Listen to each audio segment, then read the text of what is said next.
Keith, can we skip to the Luke passage, please? Luke 6, 27th verse. Jesus is still preaching on the plains, and he says this, "But I say to you that listen, love your enemies and do good to those who hate you. Bless those who curse you and pray for those who abuse you. If anyone strikes you on the cheek, offer the other also. From anyone who takes away your coat, do not withhold even your shirt. Give to everyone who begs from you, and if anyone takes away your goods, do not ask for them again. Do to others as you would have them do to you. If you love those who love you, what credit is it to you? For even sinners love those who love them. If you do good to those who do good to you, what credit is that to you? For even sinners do the same. If you lend to those from whom you hope to receive, what credit is that to you? Even sinners lend to sinners to receive as much again. But love your enemies, do good and lend, expecting nothing in return. Your reward will be great, and you will be children of the Most High. For God is kind to the ungrateful and wicked. Be merciful just as your Father is merciful. Do not judge, and you will not be judged. Do not condemn, and you will not be condemned. Forgive, and you will be forgiven. Give, and it will be given to you. A good measure pressed down, shaken together, running over, will be put into your lap. For the measure you give will be the measure you get back. And then today our story, toward the end of the story of Joseph, in the 45th chapter of Genesis. Joseph has been sold into slavery as a young child by his brothers, gone to Egypt, been imprisoned in Egypt by his boss, and finally been released from prison after interpreting a dream from Pharaoh. And Pharaoh puts him in charge of all the lands and the storehouses because there is a famine coming. And now, 2 years into the famine, Joseph's brothers have come to Egypt to find food. They do not recognize him, but we pick up in verse 3, and this is the story. Joseph said to his brothers, "I am Joseph. Is my father still alive?" But his brothers could not answer him. So dismayed were they at his presence. Then Joseph said to his brothers, "Come closer to me." And they came closer, and he said, "I am your brother Joseph, whom you sold into Egypt.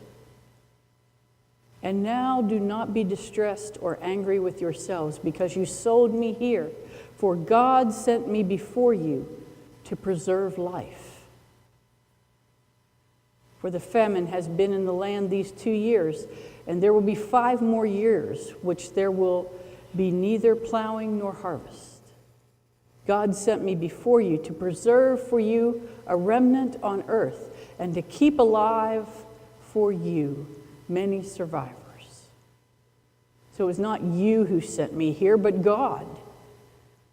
God has made me a father to Pharaoh and lord of all his house and ruler over all the land of Egypt. Hurry and go up to my father and say to him, 'Thus says your son Joseph, God has made me lord of all Egypt. Come down to me, do not delay. You shall settle in the land of Goshen, and you shall be near me, and you and your children and your children's children, as well as your flocks, your herds, and all that you have. And I will provide for you there, since there are 5 more years of famine to come, so that you and your household and all that you have will not come to poverty. And he kissed all his brothers and wept upon them. And after that, his brothers talked with him. The word of the Lord. Thanks be to God.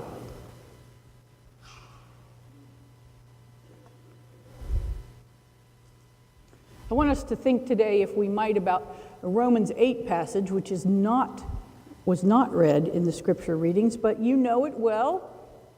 In all things, God works for good for those who love God. Now, here's what I know that you don't, and some of you can't see right now. Up here you can see. Let me let you in on a little secret. You are not invisible. They're not invisible. When I say things like, in all things, God works for good for those who love God, some of you make these faces like, not for me. And you are not invisible, so I can actually see you doing that. I know what some of you are thinking. No, God does not work for good for me. I work with the meanest people on earth. My spouse and I are having all kinds of trouble. My child is so out of control I can hardly sleep at night. I have money problems. I'm worried about getting older and who's going to take care of me and how my health is going to last. I have debt out my eyeballs. No, God is not working for good for me, Pastor. And please, please, Pastor, don't preach one of those cheery little sermons where you're going to pat me on my head and say, oh, yes, God does do that. Go away and be happy. Well, let's see what I say. That's always what we do here, isn't it? I have a friend whose husband has recently gone through cancer treatments. And I would say to her, as we went together to watch him and to care for him and to be with the doctors and have his treatments, had 2 different surgeries, I would say to her, all will be well. All will be well. Don't fret over this, all will be well. Don't worry about the surgery, all will be well. Don't worry about the cancer treatments, all will be well. Don't worry about the cancer, all will be well. And she finally said to me, stop saying all will be well. I'm tired of hearing it. Okay. Because it sounded to her like a nice little pat on the head.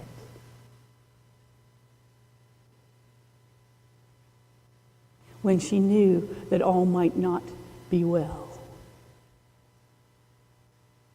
He had a kind of cancer that could have killed him. Now, he has actually come through most of his treatments and is doing very well, and all has proven to be well.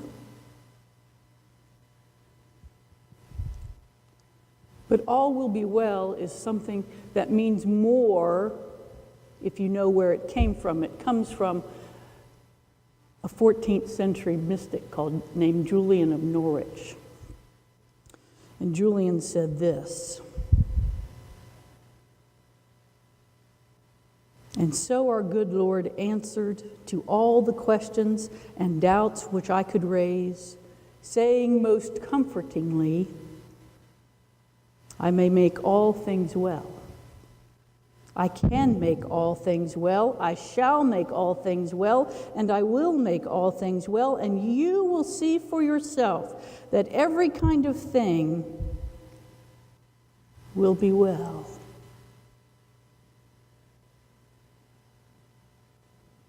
See, what's happening here is that Julian is reminding us that even if what we're facing looks like it may not be well, that God holds us in the palm of God's hand, that God provides for us, that God's sovereignty and providence are always surrounding us, and therefore we know that even if our life looks dark and times seem hard, that all will be well. Because ultimately God is the one in control of what happens to us. Is that not doing it for you yet? You're still not invisible. I can see you, and some of you are going, just pat us on the head and send us home.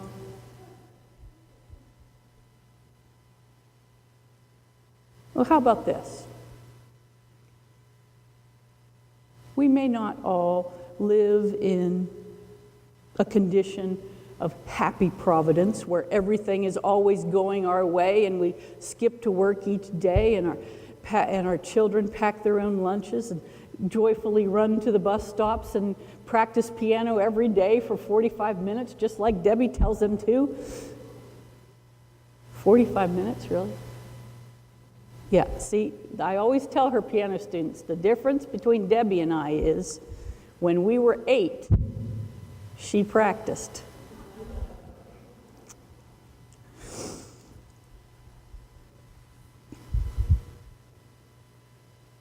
If you can't relate, or even if you can, to the notion that all will be well, here's maybe something you can relate to, because part of our universal condition is not happy providence, but being wronged.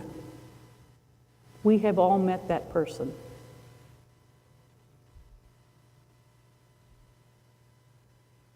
Providence, in my friend's case, was little more than happy coincidence. If you're not feeling it today, I have a hunch I know why. But if we look at the Joseph story, maybe we can find something just a little different. Few lives in the Bible give us greater evidence to the reality that in all things God works for good for those who love God than that of the life of Joseph. But we must remember how he got to where he is as we pick up the story today. Slavery, prison, hard work.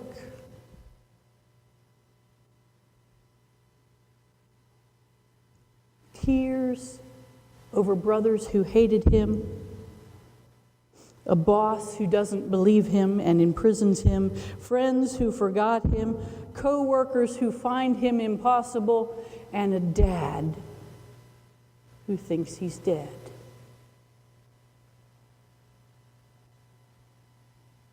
And yet, a dad he doesn't know is alive or dead. The first thing that Joseph says to his brothers is my father alive? Can you imagine that place? If someone in the midst of that had said to Joseph, all would be well, he would have thought they were crazy. And yet, when his brothers come before him, when they stand before him and realize who he is, he says to them, do not be distressed or angry with yourselves. It is Jacob who takes that first step toward forgiveness. Jacob, the one who was wronged. Jacob, whose brothers took his fancy Gucci coat, smeared it with goat's blood, and threw him in a pit, and then sold him into slavery. It's hard to see how Jacob could have been more wronged, and yet he is the one who takes steps to say, you are forgiven. The lesson here is that reconciliation is crucial to the larger movement of God's providence. If we are living right, we are living within that which God provides. And get this, don't miss this part of this. Because some of you may be saying, well, so what? So what that Jacob forgave his brothers?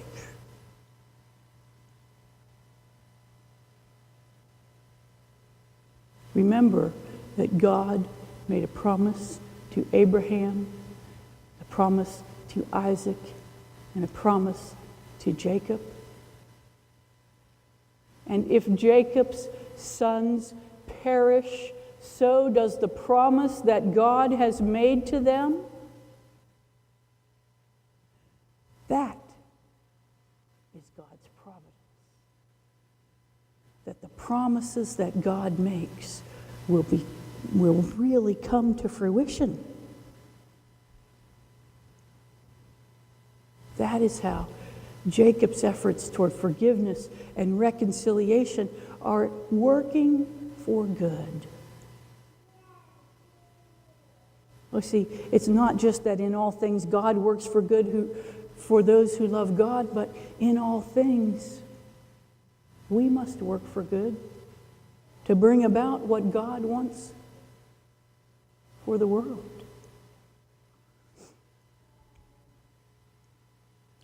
Martin Luther loved the Joseph story.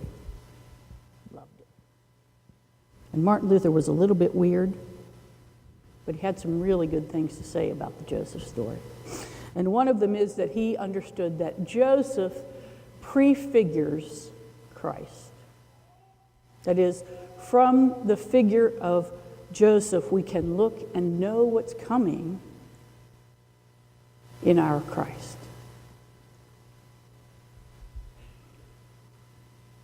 So what do we know? Joseph is the one who lives, who forgives, who reconciles, who brings to life God's providence and God's ways. Joseph is the one who works for good, for the God who works for all good in all people. As Joseph brings life to Egypt in his reconciling, his forgiveness, and even in the basic acts of making sure that the people have food and water to survive a famine. Joseph is the giver of life. And as Joseph brought life to Egypt, so Christ brings life to the whole world.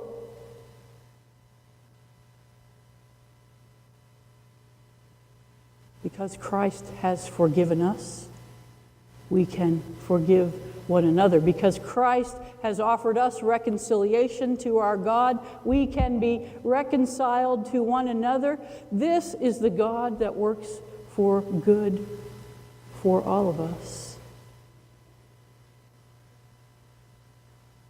The God of sovereignty and providence, who wants only what's best for us, has provided us a means of salvation for all eternity.